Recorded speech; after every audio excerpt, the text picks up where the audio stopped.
everybody. Zachary Levi here in the heart of London's famous West End. Behind me is BAFTA, the British Academy for Film and Television Arts. Why are we here? Excellent question. For starters, Tomb Raider, the series, has garnered a lot of love and accolade from BAFTA over the years. Some of the key players on Crystal's dev team are BAFTA LA members.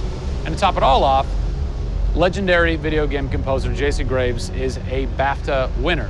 We're going to catch up with him in just a bit, but first, a little trip to Raleigh, North Carolina, where we go behind the scenes at Jason's recording studio. These are the final hours of Tomb Raider.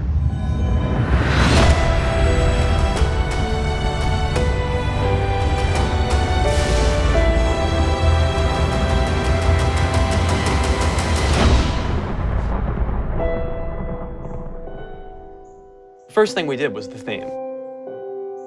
There have been many composers in the games or the films, but they've always used the original theme. They said, we want to start with a clean slate, new theme. I did it on piano, very simple. I was really scared just to send it because I'm like, I don't know, I think this really works, I think I like it. We ended up taking that exact theme. The first demo I sent was on the first trailer. That exact same arrangement.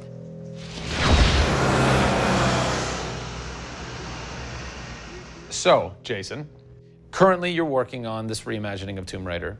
When you're taking on a new project, what are the things that attract you to that project? The heritage of a particular game, I think, obviously. And don't even get me started on Tomb Raider. I literally almost drove off the road. I was on the phone with the audio director. Like, oh, stoplight! And I had to pull over a little bit to not hit the car behind me. What I loved about Tomb Raider, what really drew me to the project was they had no pre-existing conditions. Because they wanted to get out of what it used to be. They wanted something new. They wanted something fresh. Jason's done hundreds of games at this point.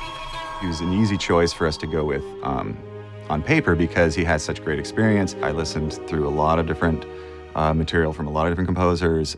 I was really taken by how well he did the intimate stuff.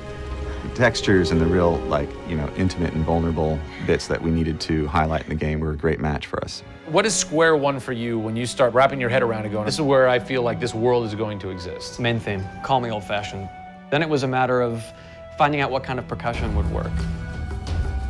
And always going back to the melody and the theme, because that's kind of the heart of the game. The most signature thing that we need to get right is Lara's theme. One of our big goals was that it can be used in any emotional context. What does it sound like? High action.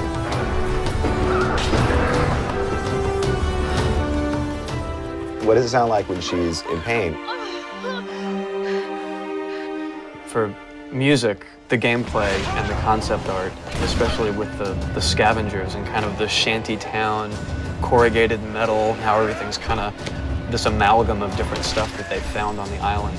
Like, that's what I want the music to sound like. The bad guys are playing the music now. Alex said something like, it'd be really cool to have something, chains on a metal board or like you're banging a metal fence. 2 weeks later, Jason calls me up and he's like, so, this guy who's like the sculptor who lives right around the corner from me, I was talking to him about the idea of creating an instrument. And I'm like, that sounds completely insane. We have to do that. Tackling the score to one of the most iconic franchises in the world brought a unique challenge. How best to capture the emotional timbre of the characters and island in music? People, I give you the instrument.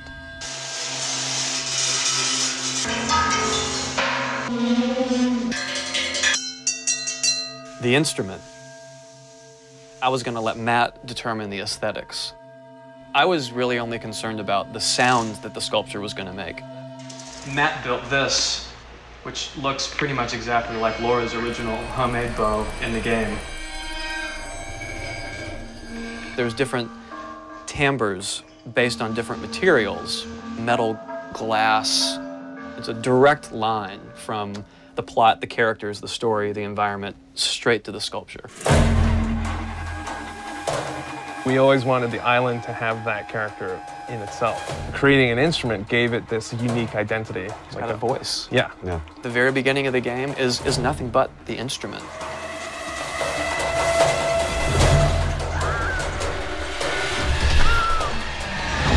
Who do you look at in video games or in film that you go, what they've done has shaped who I am and what I do for a living? They're all dead, unfortunately. What? Yeah, I know. It's classical composers.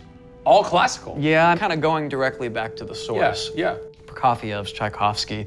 Even for some of the scary stuff, you've got Penderecki, who's a Polish composer. Actually, he's still alive. It kind of goes back to ballets or opera, which is kind of the precursor to film and video games. You know, they were telling a story. Yeah. And that's what I love about that music. It tells a story. Even if you don't know the plot, you can listen to it. And film music's the same way. It's tough with games to do things that are subtle. You want to make Lara relatable, make her realistic. Got another one. She went down over there. Tell her story from the beginning and show how she became the superhero she becomes. One of the first things that I ask any developer is the emotion. Because to me, that's the biggest thing that music can do in a tenth of a second. The music just, it nails the emotion. Wow, that was amazing, huh? I personally don't think I've ever sounded so good in an interview before. Although Jason, Jack, and Alex are audio savants, so that would make perfect sense. I cannot wait to jump into this game, not just for the amazing action, but the emotion and mood and tone that they're going to set with their incredible skill. Tune in next time for a special secret announcement that is going to change the way you play Tomb Raider forever. See you soon.